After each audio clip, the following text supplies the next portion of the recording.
सिर्फ एक बंदा काफ़ी है ने इतिहास रचा है, मैं आपको कहूँ। और इस समय 1 बिलियन मिनट्स वॉच से भी आगे जा चुकी है और मैं सिर्फ इंडिया की बात कर रहा हूँ। मैंने एक नया छोटा-सा ऑफ़िस बनाया, तो मैंने सोचा कि मैं अपने घर के सारे अवार्ड जो है, मैं यहाँ शिफ्ट कर दूँगा। आप यकीन मानिए कि बंदा के अवार्ड ने जगह ही नहीं छोड़ी।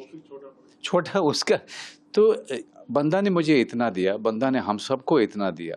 सिर्फ एक बंदा काफ़ी है ने इतिहास रचा है, मैं आपको कहूँ। 1 साल से ज़्यादा हो गए इसको ज़ी5 पे आए हुए और इस समय 1 बिलियन मिनट्स वॉच से भी आगे जा चुकी है और मैं सिर्फ इंडिया की बात कर रहा हूँ। यहाँ पर मैं ज़ी5 ग्लोबल की बात नहीं कर रहा हूँ, जहाँ पे दुबई है, मिडल ईस्ट है या यूएस है, यूके है, कनाडा है, ऑस्ट्रेलिया है, मैं उसकी बात ही नहीं कर रहा हूँ। मैं उसको हम लोग अभी काउंट ही नहीं कर रहे हैं क्योंकि वो लोग अभी तक डेटा इकट्ठा कर रहे हैं। और कम से कम मैंने एक नया छोटा-सा ऑफ़िस बनाया, तो मैंने सोचा कि मैं अपने घर के सारे अवार्ड जो है, मैं यहाँ शिफ्ट कर दूँगा। आप यकीन मानिए कि बंदा के अवार्ड ने जगह ही नहीं छोड़ी। छोटा उसका तो बंदा ने मुझे इतना दिया, बंदा ने हम सबको इतना दिया कि हम लोग को समझ ही नहीं आ रहा है कि हम इतना प्यार समेटे कैसे, इतना सम्मान समेटे कैसे। ये वाली स्थिति बंदा के साथ में हुई है कि जहाँ पे लोगों ने देखा भी फ़िल्म ने इतना बढ़िया किया और साथ में सम्मान और तारीफ़ इतनी हुई। आपकी सफलता को देखते हुए ज़ी5 भी कहते होंगे एक ही बंदा काफ़ी है। मेरे लिए सिर्फ ज़ी5 ही काफ़ी है। वैसे मैं आपका करियर देख रहा था, शुरू किया आपने राम गोपाल वर्मा से, प्रकाश झा जी के साथ काम किया, चंद्र प्रकाश द्विवेदी, संजय गुप्ता, अनुराग कश्यप, यश चोपड़ा जी ने आपको बुलाया फिल्म के लिए, महेश भट्ट साहब, नीरज पांडे जी के साथ। अब आप नए डायरेक्टर के साथ काम करें, इसका क्या राज है? जी, नीरज, अगर आपको याद हो तो मैं ये काम ऑलमोस्ट बहुत पहले से कर रहा हूँ। डॉक्टर चंद्र प्रकाश द्विवेदी सर ने जब मुझे पिंजर दी थी तब चंद्रगुप्त बनाए उनको बहुत साल हो गए थे। उसके बाद पिंजर मैंने स्क्रिप्ट पढ़ी थी, इमीडिएटली मैंने कहा था डॉक्टर साहब मैं कर रहा हूँ। फिर 1971 का डायरेक्टर अमित सागर, उसने कभी कोई फिल्म डायरेक्ट नहीं की थी। वो अपने होम प्रोडक्शन में जो उनके सीरियल वगैरह बनते थे उसमें वो कभी कभी बनाता था, नहीं तो वो स्टूडियो वगैरह को चलाने में मदद करता था बड़ौदा में। और लेकिन करीब 5-7 साल पहले से मुझे रियलाइज़ हुआ कि यार मुझे अपने डायरेक्टर्स खुद खोजने होंगे, क्योंकि जिस तरह की स्क्रिप्ट करना चाहता हूँ उस तरह के ऑफ़र्स नहीं आ रहे हैं। ऑफ़र्स हैं लेकिन वो मेरे मुताबिक नहीं है। मैं जिस तरह से मैं अपने करियर को आगे लेके जाना चाहता हूँ, वहाँ पर जो लोग शॉर्ट फिल्में बनाते थे उनकी फिर बहुत सारी शॉर्ट फिल्में देखनी शुरू की, बहुतों को कॉन्टैक्ट किया, कुछ लोग ही उनमें से मेरे साथ फिल्म बना पाए। देवाशीष मखीजा इसका सबसे बड़ा एग्जाम्पल है। मैंने कन्नू बहल, जिसकी फिल्म आने वाली है ज़ी5 पे ही, RSVP प्रोडक्शन है, डिस्पैच, उसको भी मैंने कहा कि भाई तुम मेरे साथ फिल्म बनाओ, तो डिस्पैच हुई। और फिर एक गली गुलियाँ, दीपेश जैन, उसी को देखते हुए दीपेश जैन ने मुझे मेल किया स्क्रिप्ट को, तब वो LA में थे। तो मैंने स्क्रिप्ट पढ़ी, इमीडिएटली मैंने उनको बुलाया। चाहे वो अपूर्व सिंह कार्की हो, जिसका मैंने यूट्यूब पे TVF का आया था वो एस्पिरेंट, और इंडस्ट्री के लोगों ने नहीं देखा था उस समय तक जब ये आया तो। और मैंने वो देखना शुरू किया किसी के कहने पे, सनी हिंदुजा के कहने पे।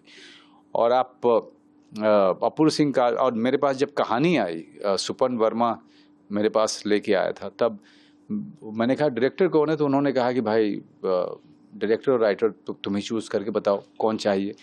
तो मैंने कहा कि भाई वो लड़का है, उसको लेके आओ। तो थोड़े प्रोड्यूसर वगैरह उनके हाथ पाँव फूले थे कि यार ये तो नए आदमी के बारे में बात कर रहे हैं, लेकिन वो नया नहीं था, वो एस्पिरेंट डायरेक्ट कर चुका था 6 एपिसोड।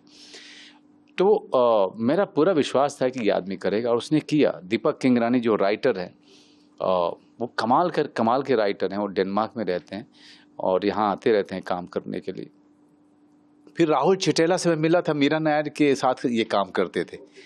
तो मैं, मीरा नायर जब आई थी यहाँ पे, तो राहुल चिटेला को बोला था मुझसे संपर्क करके मीटिंग रखने के लिए। तो मैं गया मिलने के लिए, तो मीरा जो है अपनी मीटिंग में और ट्रैफिक में ऐसी अटकी कि करीब 2.5-3 घंटे तक लेट हो गई हूँ अपने होटल के कमरे में, और मेरे पास भी टाइम बहुत था। तो राहुल चिटेला और मैं उनके स्वीट में बैठ करके बहुत घंटों बातचीत करते रहे। और तब मैंने राहुल चिटेला से कहा था कि तुम मुझे साइनिंग दे दो अभी के अभी। और उसने कोई चीज़ नहीं बनाई थी उस समय तक। मैंने कहा कि तुम मुझे साइनिंग दे दो और एक शॉर्ट फिल्म बना लोगे तो दिखा देना, मैं तुम्हारी फिल्म में मैं ज़रूर रहना चाहिए। तो उसने जो है मेरे ख्याल से 1 रुपये 2 रुपये दिया था। तो इस तरह से मैंने राहुल चिटेला को खोजा था। और अभी भी मैं कुछ एक नए डायरेक्टर्स को मैं अभी कुछ समय में फाइनल करने वाला हूँ। फिल्में कंप्लीट कर लिया, तो प्रोडक्शन हाउस में बना लिया आपने, क्या मतलब पैसा कमाने के लिए मतलब? अच्छा, मैं आपको बताऊं नीरज कि अगर पैसा कमाने के लिए प्रोडक्शन हाउस खोल रहे हैं तो ये समझ लीजिए कि लॉस ही लॉस है। अगर आपको फिल्म बनाना, फिल्म प्रोडक्शन करना और क्रिएटिवली फिल्म को शुरू से लेकर अंत तक एक रूप देना इसका शौक है, तब आप कीजिए। द ओनली थिंग कि जो आप नहीं कर सकते हैं एज एन एक्टर जब आप प्रोडक्शन हाउस में जा रहे हैं, कि और जो कि मेरी वाइफ भी बोलती हैं कि फिल्म की सफलता और असफलता डिसाइड हो जाती है उसके बजट से। क्योंकि अगर कंट्रोल में बनेगी तो कम से कम आपका नुकसान नहीं होगा, फिर आप दूसरी बना सकते हो। अगर नुकसान हो गया तो शायद हो सकता है कि आप इतने डिस्करेज हो जाओ कि ताला लगा दो। क्योंकि कोई भी अपनी मैं एक्टिंग में पैसा कमा करके मैं लुटाना तो नहीं चाहूँगा। तो एक एंटिटी अलग है, हम तीनों का शौक है। विक्रम खक्कर का सिनेमा बिजनेस का, फिल्म बिजनेस का शौक है, शबाना का शौक है प्रोडक्शन के तरीके का काम में इन्वॉल्व होने का और एक्टिंग करने का। मेरा सबसे बड़ा जो पैशन है वो एक्टिंग है। लेकिन मुझे भी मज़ा आ रहा है किसी फिल्म की राइटिंग से लेकर के अंत रिलीज तक, उसके बिजनेस एस्पेक्ट में भी चीज़ों को देख करके मुझे अंत तक जाने में बड़ा मज़ा आ रहा है। तो मुझे लगता है कि अब इतने दिन तक सिनेमा में काम किया तो यही एक चीज़ है जिसको हम पूरी तरह से जानते हैं। मतलब लाइटर नोट पे ख़त्म करूँगा कि सिर्फ शबाना जी जो प्रोड्यूसर है और एक्टर मनोज वाजपेयी से कोई डिस्काउंट मिलता है? कुछ उल्टा तो मुझे चुप रहने के लिए बोला जाता है और कहा जाता है कि आपका पैसा तय हो जाएगा और त्रिपाठी जी को बता दिया जाएगा।